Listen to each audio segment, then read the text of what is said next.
everyone, and welcome to episode 3 of This Friendly World, an audio show about all sorts of things going on today in our friendly world. My name's Jamie Ayling, and we've got a lot to cover today, but I want to start by addressing some complaints from the last episode, from episode 2. As the regular listeners know, there was a crossword at the end of episode 2, but I received some complaints saying that it was hard to understand. Even though I read out all the clues and described how the crossword looked, people still had an issue with completing it and saying people said they need more of a visual. So I want to say, I hear you. I am listening. I'm not just one of these entertainers or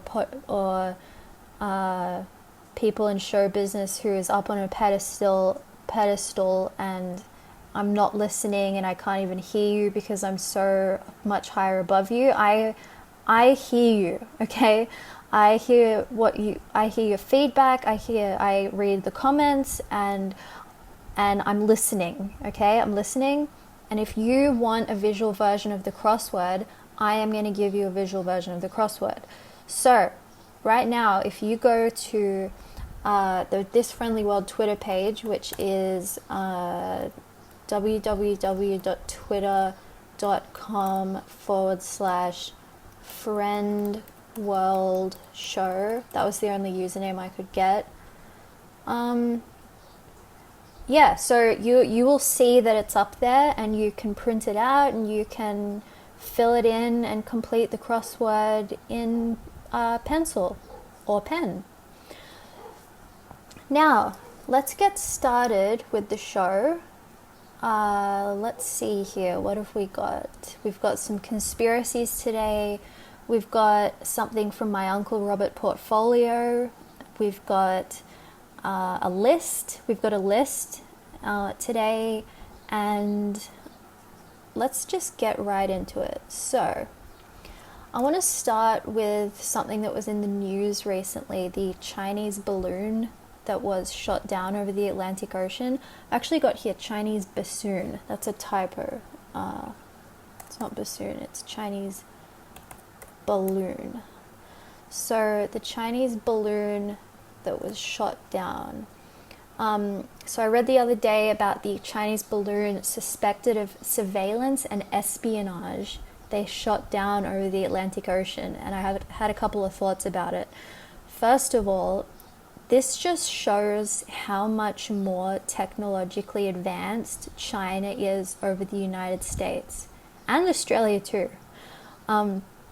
Last week at my work, we had a little birthday celebration for someone, and the balloons at that celebration were just rubber things with air in them.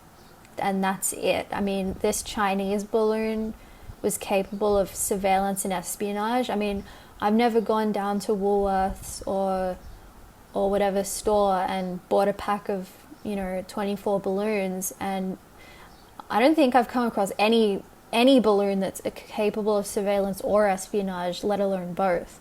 So it's frankly worrying knowing that America is so far behind in balloon technology. America needs to start seriously thinking about what they can do to keep up with China in this area. Another thing, this Chinese balloon was shot down and destroyed. Can you imagine how much time and money went into creating that high-tech balloon? Why destroy it when they could have just simply returned it to China via UPS?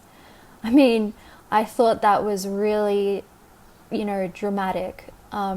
It's like next time the kids next door throw their frisbee over my fence, I'm not going to grab my hammer from my garage and walk over and just start smashing it until it's destroyed.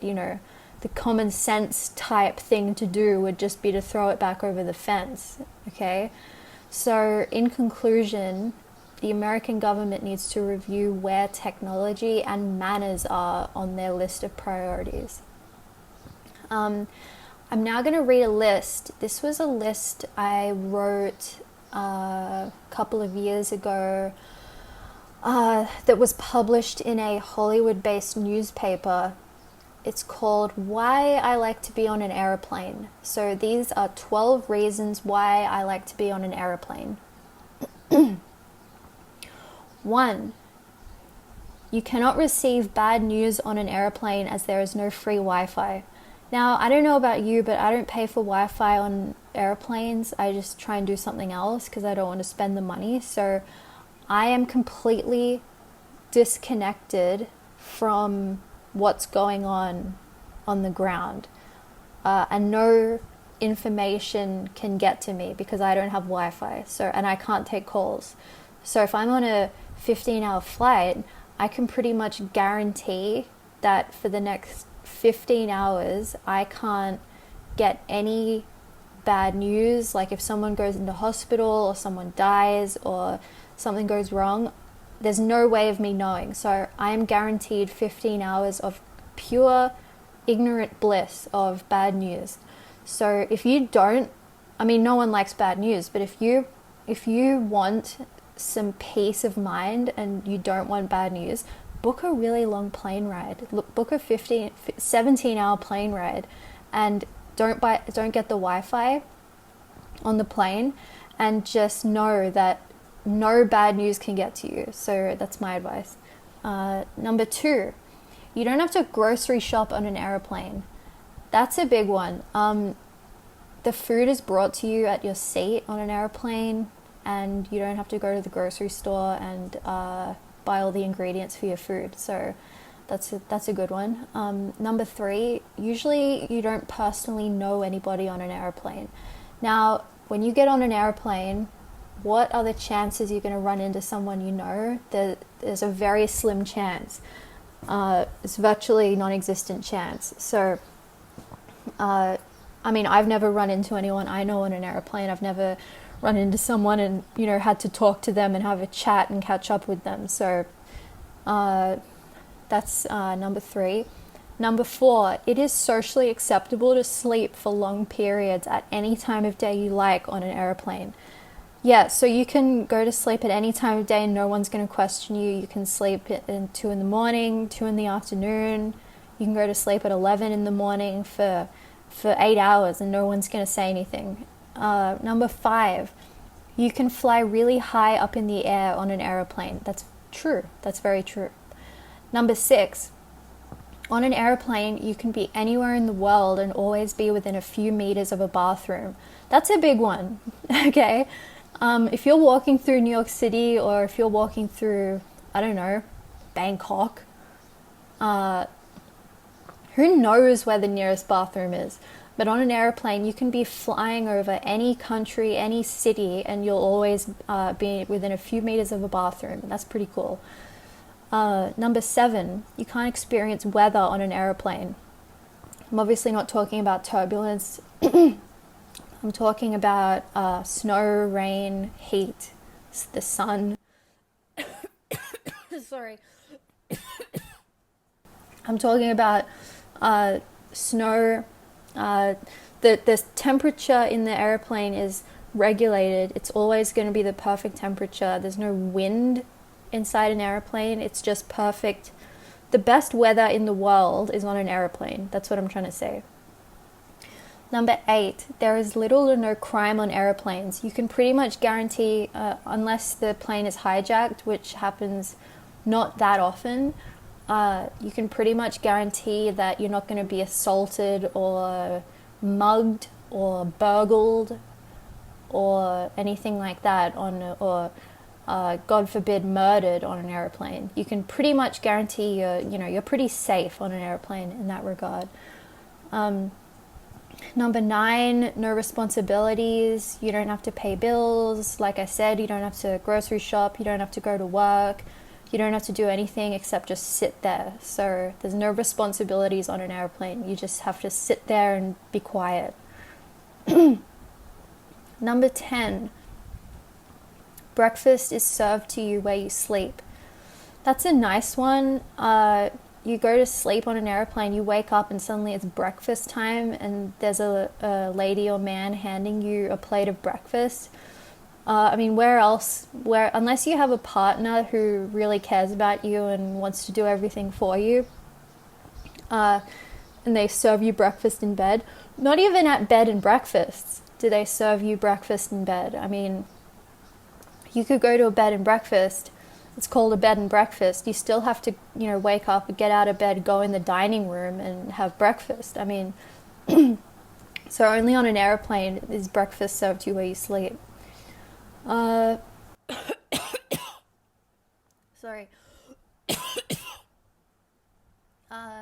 Number 11. Got a tickle in my throat. Excuse me. Number 11. No kitchen cleanup after you eat. That's a big one, actually. It's a pretty big pain after I have dinner every night and I have to go into the kitchen and clean up. But after you eat on an airplane, you just give the stewardess your plate, and then you just go zhunk and you put your tray table up, you click it shut, and you go back to what you were doing, and that's the end of it. So there's no kitchen cleanup. And number 12 is peace and quiet. Everyone knows to just shut up and be quiet on an airplane. So unless there's a baby on the airplane or there are kids, you can pretty much guarantee that for the next however many hours, it's just going to be nice peace and quiet. So those are 12 reasons why I like to be on an airplane.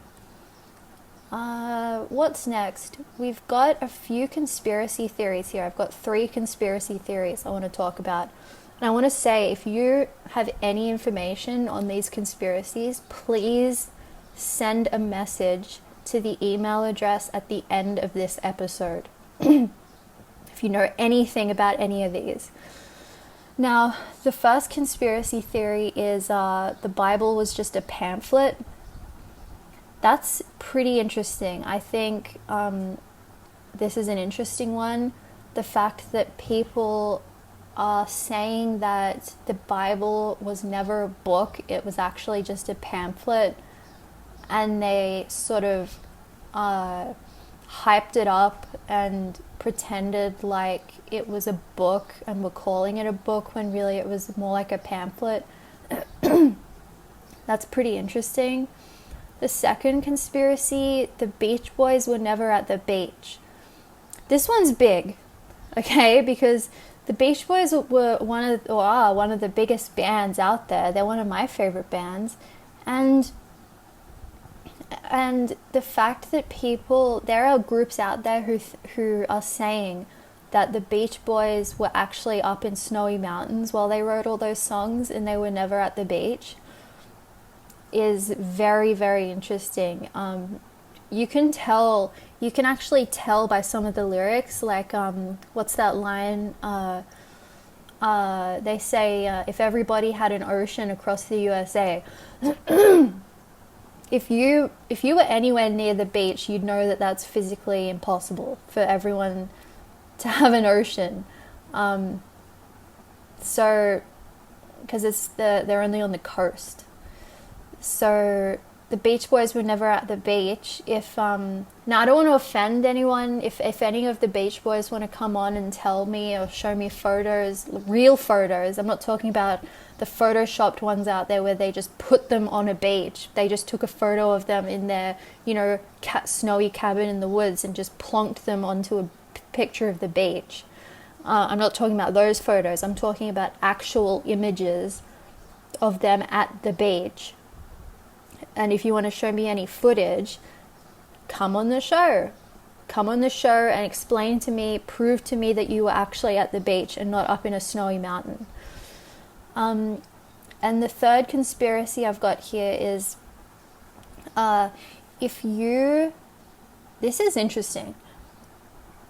If you can take any Stephen King book and read it backwards, and you'll be reading absolute nonsense. It's true. I've actually got one here. I've got Stephen King here. Can you hear that? I've got a Stephen King book here. Listen to this. I'm opening up random page 518.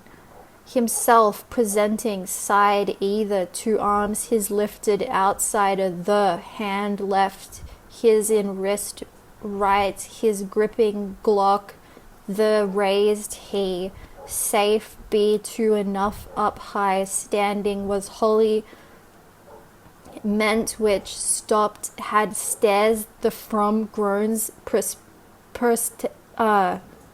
protesting thee. I mean, yeah, that's nonsense. I mean, that's totally true. I mean, take any Stephen King book, read it backwards, and you'll get absolute nonsense. That's completely accurate. Now, I asked my uncle Robert Portfolio to send something through for today's episode, and all he sent was, he sent me an email that the subject was blank, and the email said, "What Bach did was a fluke." And he goes on to say, basically, it's kind of incoherent, so I'm not going to just read it word for word, but basically what he's trying to say is what Bach did wasn't any kind of musical ability or talent, it was just a fluke. So, alright. I guess that's all we have for today. So thanks everyone for listening, and to episode 3 of This Friendly World. I hope you all enjoy the show today. I hope you all enjoyed the show today, and I can't wait for you to listen to episode 4 next month. Now, like I said at the beginning of the episode, check Twitter for the crossword. www.twitter.com/friendworldshow.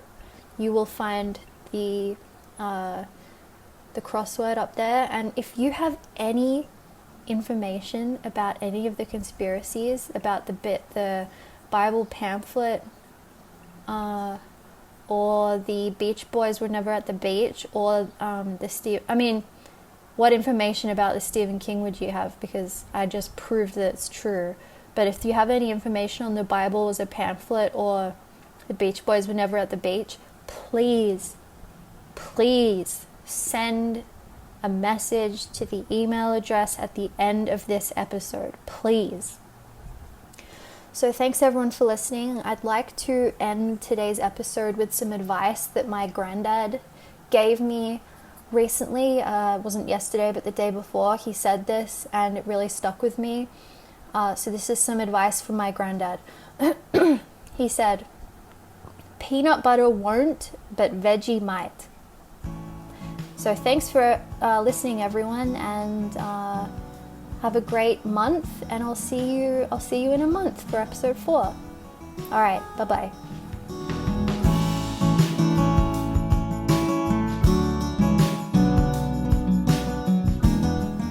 If you'd like to contact the show, you can send an email to thisfriendlyworldshow@gmail.com. You can also send a message through our Twitter, www.twitter.com/friendworldshow.